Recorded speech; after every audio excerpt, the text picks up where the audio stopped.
It was the height of the roller disco craze. Saturday nights were spent on 8 wheels. Lynbrook, Long Island, just 20 miles from Manhattan, was no different.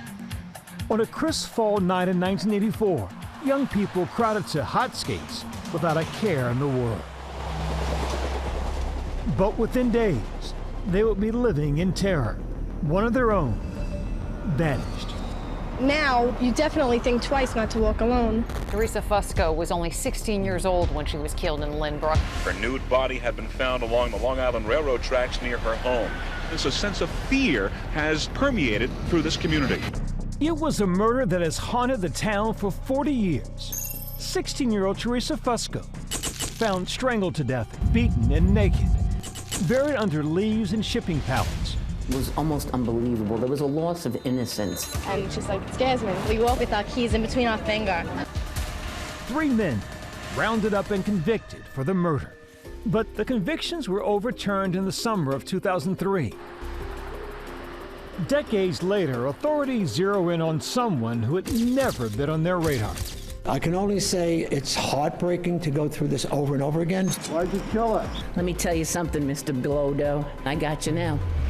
Just how did DNA from this straw left in the garbage upend the investigation? We're in the laboratory where breakthrough science meets investigative work.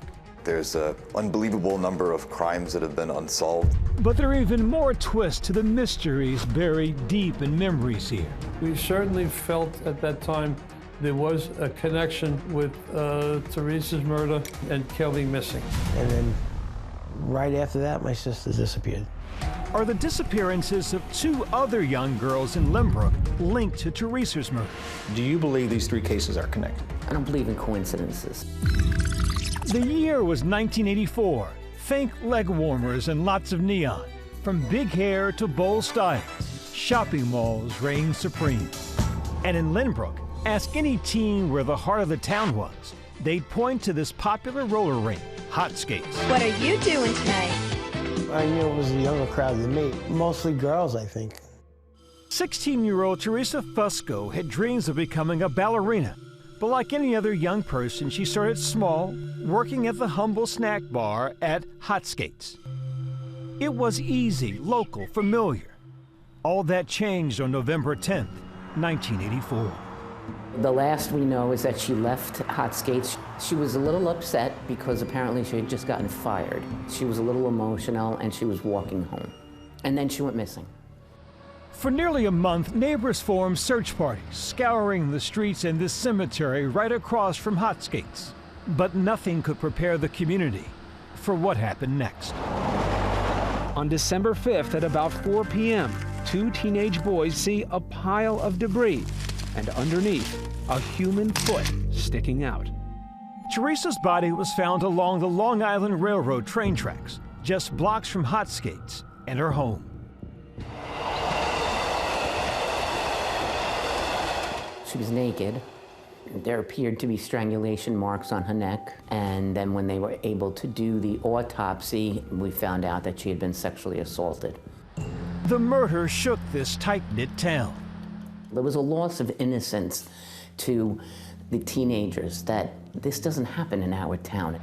It was the second time in 5 months that a young woman in the area disappeared. 16-year-old Kelly Morrissey of Lynbrook. In June 1984, Theresa's friend Kelly Morrissey vanished. Kelly was last seen walking on Earl Avenue and Merrick Road, just over a half mile from where Theresa's body was discovered. I tend to feel that it is connected, and I've kind of felt it really all along, especially after Theresa, that they were connected. To this day, Kelly's mother still remembers that special friendship between the 2 girls. They were close. They were still friends when Kelly disappeared and Theresa was murdered. Kelly's mother, Iris, and Paul Olmsted were dating at the time. Described Kelly as a typical 80s teen, happy-go-lucky and beloved by many. Theresa often hung out at their home. And with all the girls, when they'd bring their friends home, I couldn't remember one name from the other, so they were all Mary. He called them all Mary. I called them all Mary. Their home, once full of laughter, would go quiet when Kelly suddenly disappeared one rainy night. She didn't run away. She didn't have any money. And her paycheck was still at her job. And her new clothes were there on the bed. We ended up with missing person posters. We put them wherever we could. The community's panic only increased when a third local girl, 19-year-old Jackie Mattarella, disappeared while walking to work. Police also say that the strangulation death of 19-year-old Jacqueline Mattarella is not connected to the Fusco murder. Police, however, say the murders are somewhat similar. Do you believe these three cases are connected? I will only say I believe there has to be some connection. It's too familiar. They're all the same age. The Mattarella body was also found covered with, leaves. 3 cases, 3 young girls gone within 9 months, so eerily similar to the Bermuda Triangle, the area became known as the Lynbrook Triangle. Bothers me because, I walk alone at night, and it's just, it scares me. Now, you definitely think twice not to walk alone. We walk with our keys in between our finger. Jackie thought she was very streetwise and could handle pretty much any confrontation because she was into martial arts.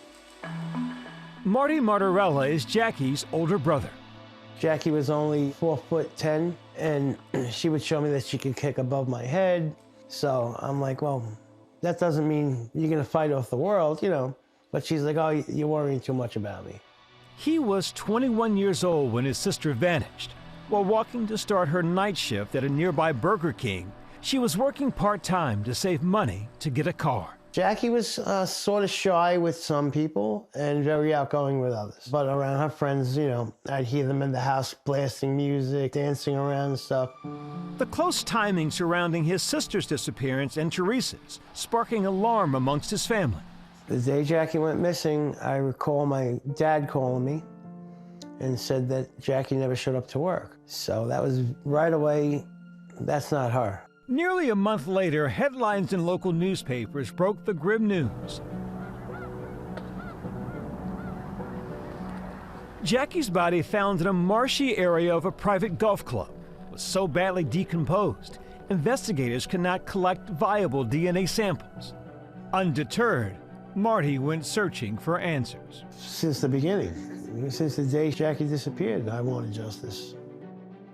At the same time Marty set out on a quest to learn who killed his sister, investigators were hot on the trail to crack Theresa's case. At the time, the suspect was hiding in plain sight at this house on Treadwell Street, about a mile from the crime scene. But it wasn't until 2024, when the suspect threw this straw in the trash, that authorities were able to match his DNA and tie him to Theresa. Our thanks to Byron. For much more on this story, watch Impact by Nightline, The Last Straw, now streaming on Disney Plus and Hulu.